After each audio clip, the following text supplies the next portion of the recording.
Hey guys, welcome to today's episode. And I'm so excited. We have Ray Higdon on the call, and we are going to be talking about network marketing. And he is going to give us the roadmap for making over $100,000 or whatever you want to make, and some of the top tips of how to recruit. So, Ray, welcome.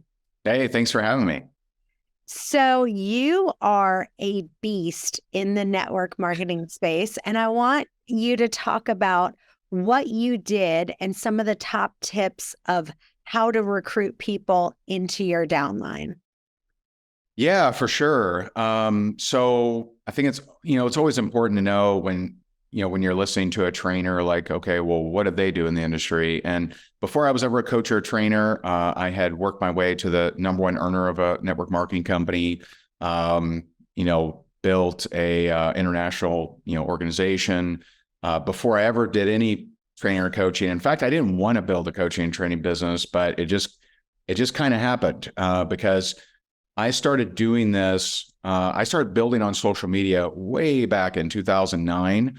And that was before really anyone was doing that on social media. I mean, now obviously everyone builds on social media, but people were so hungry for that information. Even though I was the number one earner, I had lots of companies that would hire me to go speak at their company event, which that's abnormal because usually companies are more scarcity mindset of, I don't want them to recruit my people, so they would not invite a number one earner, but they were so hungry for the information back then.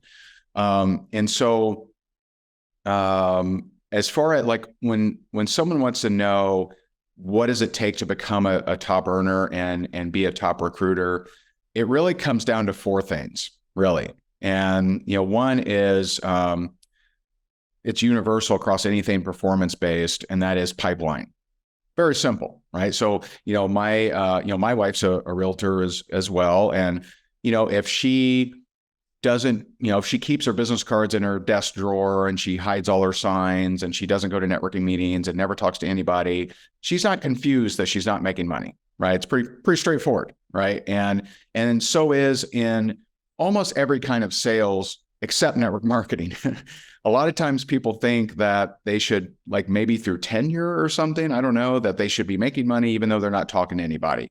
So pipeline is how many people you're talking to, following up with, setting appointments with, asking the question if they're open to learning more, et cetera. So very straightforward. If a guy is on a car sales lot and he just doesn't talk to anyone, he doesn't make money. Very straightforward. So pipeline is one of the four keys. The next two are specific to network marketing, I find, and that is posture and position. So posture is really two things. Posture is the belief in what you have, regardless of external acceptance or approval. And this is when someone isn't so sure about the model, if they're not so sure about what they're doing, then they lack posture and they'll be easily pushed over. So someone once said that no matter how hard the wind blows, the mountain never bows. That's actually from Disney's Mulan. That was the emperor. I have little kids. But posture is no matter what, someone else thinks, if they, talk bad about, oh, that model will never work or whatever, the postured person says, all right, you're entitled to your opinion, but I'm going to build it anyway. Posture is also the management of the conversation. How do you manage the energy of the conversation? So it's probably best for me to give an example there. I remember I was talking to a guy and he said, hey, I've tried a bunch of these network marketing companies and none of them ever worked. Well, the non-postured person would say, well, this one's different. It's got a great comp plan. It's right. They would do a razzle dazzle. They would try to, do a little dance for him to convince him that this one is different. That's not what a postured person does. So a postured person, and this is how I answered, I said, well, what makes this time any different? And so he just kind of thought about it for a second. He's like, well, I'm coachable and I want to make money. I'm like, okay.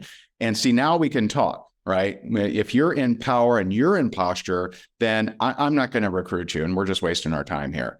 And so when I said, hey, well, what makes this time any different? He's like, well, all of a sudden I regained the posture and that was fine. Later in the conversation, he said something, kind of funny if you think about it. And he said, tell me about the comp plan. And I said, well, I'm just curious, did you know the comp plan of those other companies? He said, I sure did. And I said, I guess it didn't matter. And isn't that the right answer, right? So a lot of people, they argue for their limitations and they don't even realize it. And the postured person can help them see that. And so the postured person knows what they're doing. So my postured questioning when I went to people that I knew was, hey, I'm going to do this thing with or without you. I'd love to do it with you. If you're open to it, great. If not, no big deal. That's the postured person. And another version of posture is the waiter or waitress. If the waiter or waitress comes over to you and says, hey, you want our homemade key lime pie? And you say no, they don't call you an idiot. They don't break down and cry. They don't go smash dishes in the back, right? They're just like, all right, here's your check, right? That's posture. You don't need them to agree with you. You don't need them to say yes to you. And just the containing of posture actually makes you a lot better recruiter. Second is position, which is so misunderstood in network marketing. Position is, where is the prospect? Where are they? Not where are you, where are they? And so position will allow you to navigate people through to the proper next step. And so if I don't know anything about someone, then they're at position 0. I have to see if they're open, not to joining, not to buying something, not to giving me money or their social or anything like that. I have to find out, are they just open to learning more? That's where they're at.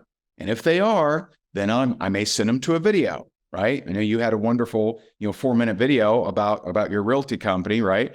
And so I might send them to a video, right? And if they watch that video, now I know they're at the next position. And what's cool is I recruited hundreds and hundreds and hundreds of people that didn't like the company video. How? Because I used position. If I know your position, I know how to speak to you. So let me give you an example. So I asked someone, hey, are you open to learning more about what I do to make extra money?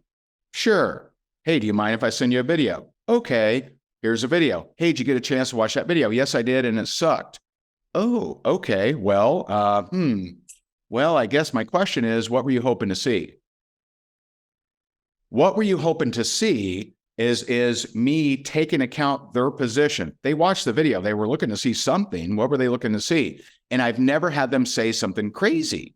I've never had them say, like, I was hoping to grow my arm back, or I was hoping, whatever, like something crazy. They always say something we can actually help with. And that's how I've recruited people that didn't even like the video. So understanding position. I remember one time I was on with this HBO executive, and she was actually in my team already. And she introduced me to this Hollywood agent or something. I don't know. She had an agency, and my person screwed up. All right. So that's bad on me. Whatever. I didn't train her right, whatever. But she edifies the prospect.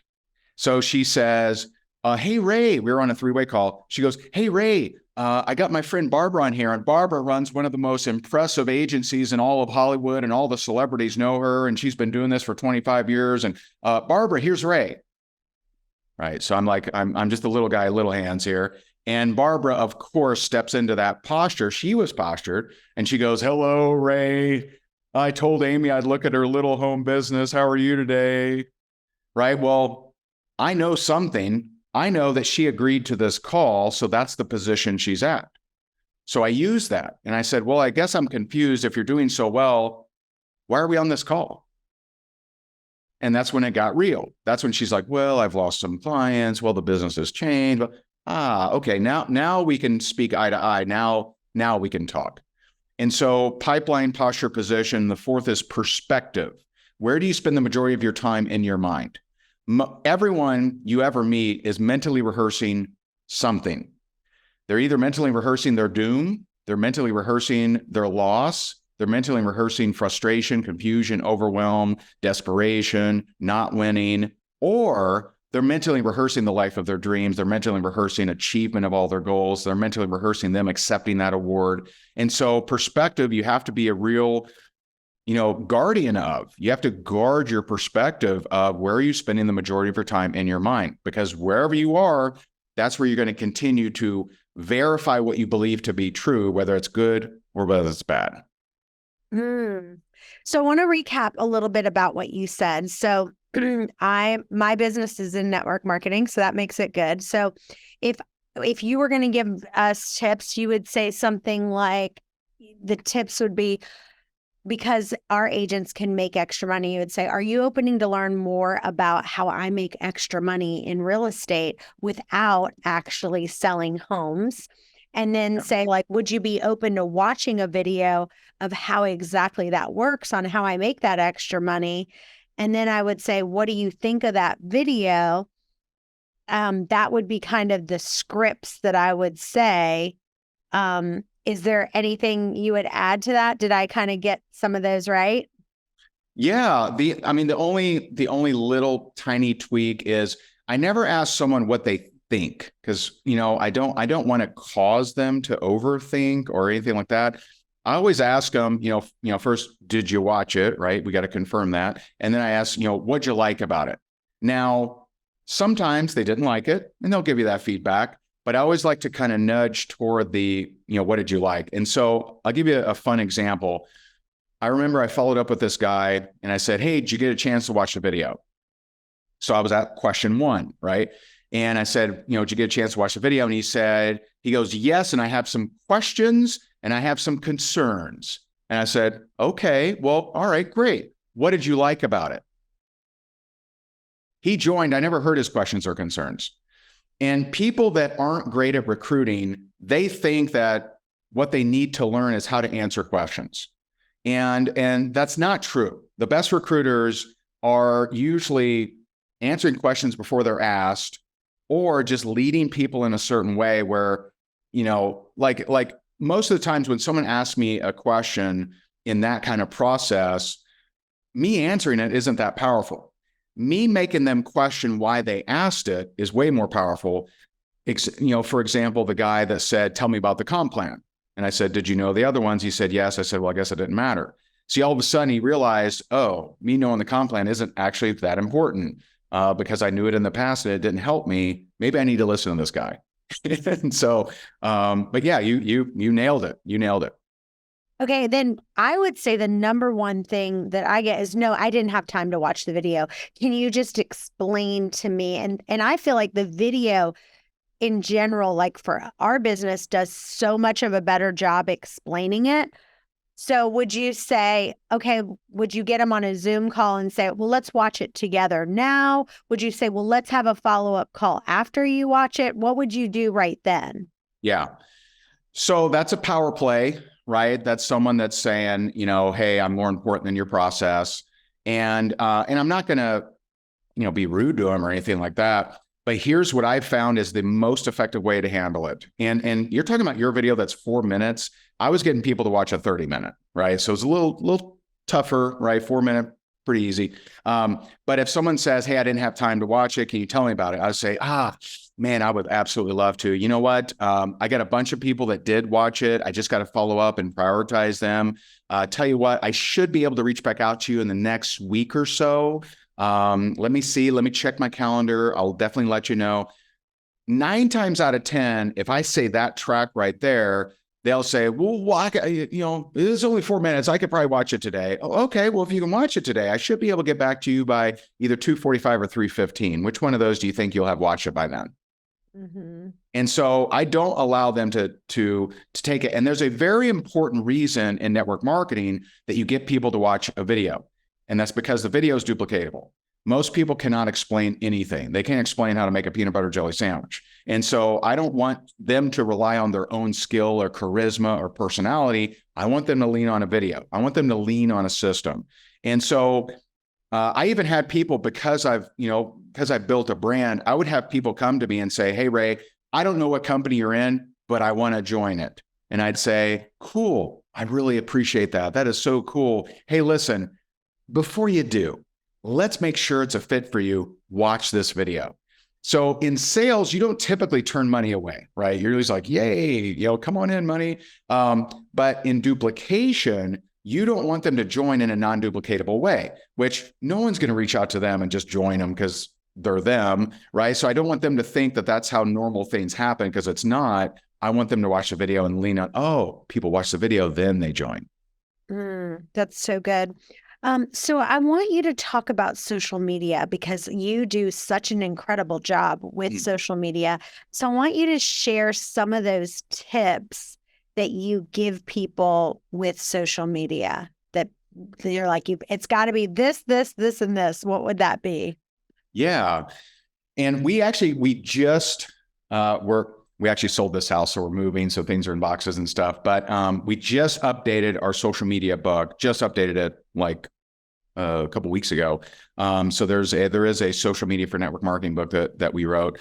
But the social media environment has really changed. I mean, from 2009, which is when I got serious about it, all the way to 3 years ago, it was pretty straightforward that live video was what crushed it. And I did a video a day every day for 12 years straight without missing a day.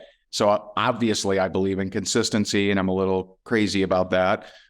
So consistency is absolute key, but live videos are no longer the top of the food chain. The top of the food chain are reels. And the reason specifically that reels are the top of the food chain is for the first time in marketing history. This is true. I've been a full-time marketer for 17 years. The first time in marketing history, you can reach people that do not know you for free. That's never been a possibility, ever. Like if you want to reach someone that didn't know you, you had to pay ads. You had to get Google or Facebook, or you had to do some kind of ads, mailers or whatever, because the algorithm historically has only shown your stuff to people that know you, and never all of them, but just some of them. And depending on how well they perform, then I'll show it to some more. But TikTok came out with an algorithm, a few years ago that said, instead of, hey, who knows this person, who might like this content? And so all of a sudden we had non-influencer students that were getting millions of views, and we're like, what's going on here? Like, it was crazy. I'm like, you mean Sarah? Sarah got 20 million views? Like, what? Like, she's not an influencer. It didn't make sense. And so, about 3 years ago, we dove into, TikTok, Instagram Reels, Facebook Reels, and really, learn, what does that look like? And so a couple tips around this. So if you want to really crush it on social media, one of the very first things that I would suggest is doing 2 to 3 reels a day. And they can be short, right? They can be 20 seconds. They can be up to a minute. Like, they don't have to be long. And you don't have to talk about the thing you have for sale. And that's very difficult for people to kind of wrap their mind around, because they think if they sell, shampoo, they got to talk about shampoo in every reel. And that's not the deal. The deal is you should speak to the person you're trying to attract. So if I was building your real estate, your network marketing company, it'd be very straightforward for me. I would be always speaking to realtors, but not always just to sell my brokerage, right? I would do skits, right? And so here's an example. The other day, my wife scheduled to see this house, right? So she saw it was available. She booked it. It was in the morning. She booked it for 2 p.m., right? The agent calls her and says, you're given really short notice. Come look at this house. And I don't know why you think that we can get you into this. I was like, then why have the damn calendar open, right? But, oh, by the way, the owner said, yeah, no problem. Why? Why the drama? Why do we need this? Why does life have to be difficult, right? So that would be a skit. I would dress up like the one realtor, and I'd be like, and any realtor that ever sees that would crack up. They'd be like, oh my God, I've had this happen. I hate it when that happens. And so they're going to like it. They're going to share it with other realtors. And then as I build a following by doing, I wouldn't do all skits, but I would do some, right? As I build a following of inside jokes that realtors, get, all of a sudden I got this massive following of realtors. And then from time to time I say, hey, some of you, like me for my skits, you may or may not know, but I actually represent a real estate company where you can finally earn off the efforts of some of the agents that you're already helping. And if you'd like to learn more about that, just send me a message. So I would sneak those kind of, subtle, mentions amongst the different value. And so I would be teaching realtors how to get more listings. I would teach them what to say at an open house. I would just focus on, what are the top 50 questions that realtors ask and struggle with. I would have those videos done. They would be in reels, right? Then I would look at, okay, what kind of skits can I create? Then I would just sprinkle in messaging of, hey, reach out to me if you'd like to learn more about my brokerage, where you finally earn off the efforts of others, that sort of thing. But the top of the food chain in marketing, no question, is reels. I would be going heavy on those. And if I wanted to step it up a little bit more, then I would do, live video, take that content, put it over on YouTube. And that would kind of be the play for marketing. For prospecting, that's kind of, up to you, right? I mean, we have people that are top recruiters that do prospecting on social media. I prefer marketing and getting people to reach out to me, but doesn't mean that, before my marketing was working, I did plenty of prospecting too. Awesome. And I know that you have shared this stage with thought leaders such as Tony Robbins, Robert Kiyosaki, and, a lot of leaders. I know Ed Milet has been really open about his walk with Christ, and it's been really encouraging to see that you have been really open about that. So would you just share kind of your journey about how you've kind of gotten to a closer walk with God? Yeah. Thanks for asking. So about 3 years ago, I realized something, and I realized that what I was doing wasn't fixing me, if that makes sense. So, 2019, I spoke on Grant Cardone's stage. He had me go on after Magic Johnson. It's like, thanks. I spoke on Russell Brunson's stage, so like, I think there was like 15,000 at Grant's, there were 5,000 at Russell's. And, and we crushed it. I mean, we, made millions and millions of dollars. It was, it was awesome, but I still knew something was missing and I didn't know what. And so I went on this journey about 3 years ago of, first it was different kinds of therapies and modalities and hypnosis. Then I did 2 years of 1 to 3 hours a day of deep meditation, tame the body, tame the mind. And I did get improvement, right? All of those things helped me in different ways, but there was still something missing. And 6 months ago, I keep a long story short, but 6 months ago, some people came into my life and really introduced me to Christ. And I get baptized in the Holy Spirit. The next day I wake up and I'm different. I'm looking at my hand. I mean, I did 2 years of meditation. So like I'm pretty in tune with my body, but all of a sudden I'm looking at my hands, I'm looking at the flowers, I'm looking at the sunrise, and everything seems different. I'm just different. And so I get the nudge to just pray and just trust in God. And I didn't grow up in the church. I didn't know John 3:16, right? I'd heard of it, but I didn't know really, I kind of got, I think he died and stuff. Like I didn't know anything.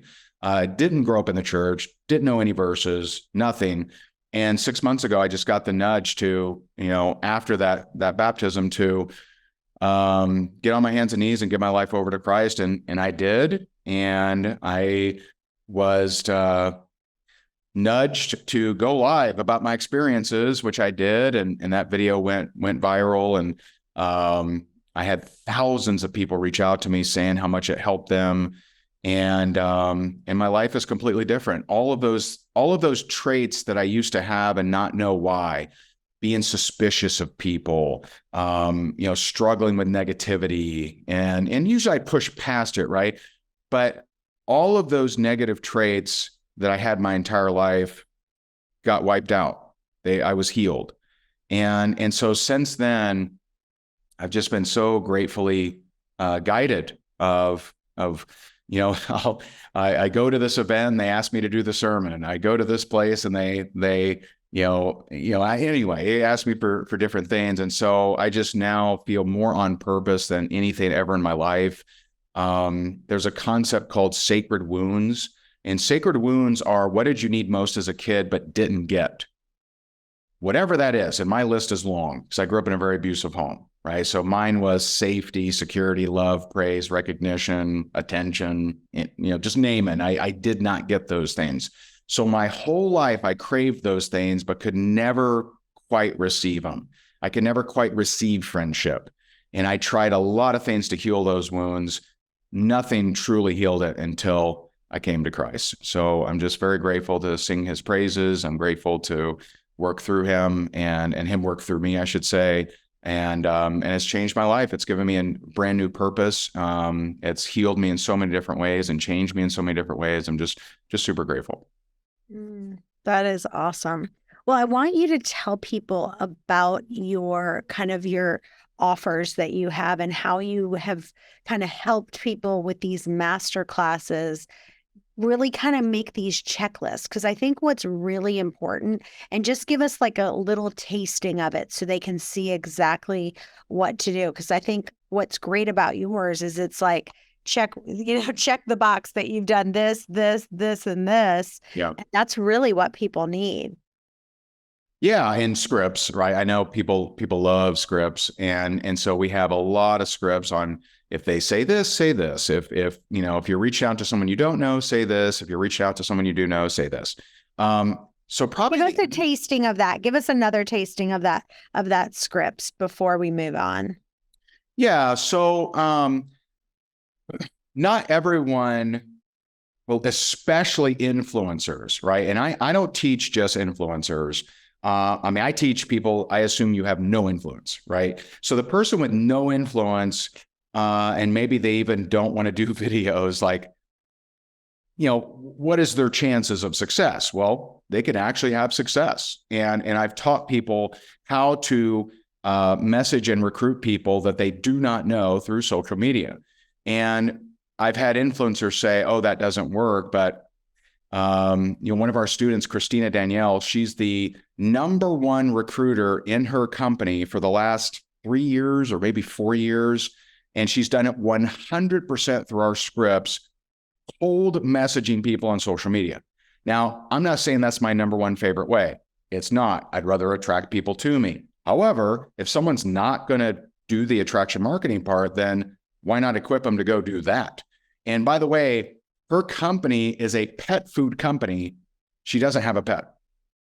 She's the #1 recruiter of a company. She doesn't even use the product. And so anyone can do this. So if there's really two main categories, if you will, and that is, if you're reaching out to someone on social media that you do not know, there's a couple elements you need to use. Okay. First of all, get to the point. Don't beat around the bush. Don't give them 52 compliments about their hat or their breakfast souffle or whatever, tiptoeing through the tulips that people like to do. I've asked this in front of thousands and thousands and thousands of people.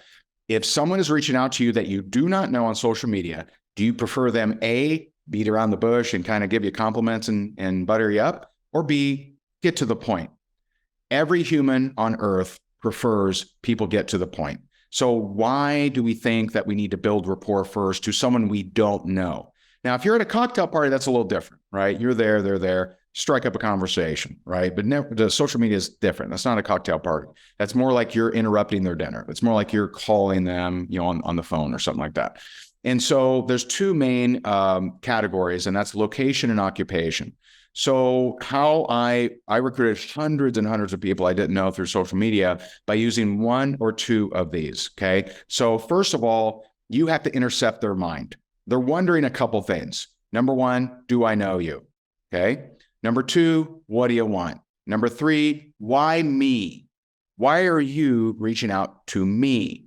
And so I'll use either location or occupation. So it'll look something like this. Hey, I know we don't know each other. I see that you're a realtor, and I actually help realtors make extra money, and I show them exactly how to do it. Is that something you'd be open to taking a look at? And if not, no big deal. Very simple. Now, if you send that to an existing network marketer, you're going to guess it's probably not going to work that well. Okay. That's a different script. I don't actually teach how to recruit other network marketers. I don't like it. I feel like it's kind of home wrecking, kind of thing. But if you send that to the average Joe, the average person, they're either going to say, well, tell me more, or they may say no, which is fine. Or I could use location. I could say, hey, I know we don't know each other. I see that you're in Dallas, Texas. I'm looking to expand my business in Dallas. Would you be open to take a look at what we're doing to make extra money? And if not, totally cool. Now just think about, is that going to make someone angry, right? You told them it's okay if they say no, right? No one gets angry by these scripts. And then from there, there's other steps that you can take, but those are, kind of the gist. Probably the easiest way to get, the scripts and kind of get our processes and for free is we have a 5-day prospecting power up, and that's at Higdon, it's my last name, higdongroup.com/5-day. higdongroup.com/5-day. And that takes you to our 5-day prospecting power up. Download it for free. You'll get some suggestions on where to find people, on what to say to them, and it just gets you more into that prospecting. And you can use the prospecting approaches for people that you do know as well. I would make some tweaks if you're close with them, but yeah, that should help people kind of get in that mode. Awesome. Well, this has been amazing. Tell listeners where they can find you and follow you on social. Yeah, I mean, I'm on all the major ones. Most people, I think most people prefer Instagram nowadays. So it's just at Ray Higdon. I do a lot of goofy skits. I do a lot of videos. So you'll see things around faith. You'll see things around business, around my family, and so yeah, feel free at Ray Higdon. And if you're on this, feel free to tag me. Let me know you got value out of it, and definitely appreciate you having me. Awesome. Well, you guys stay tuned. We've got another episode coming up in just a few. Bye-bye for now. Thank you for listening. If you enjoyed this episode, please subscribe, leave a rating and a review so we can get this out to more agents. And tune in next week for another power-packed episode. This is the Millionaire Real Estate Podcast.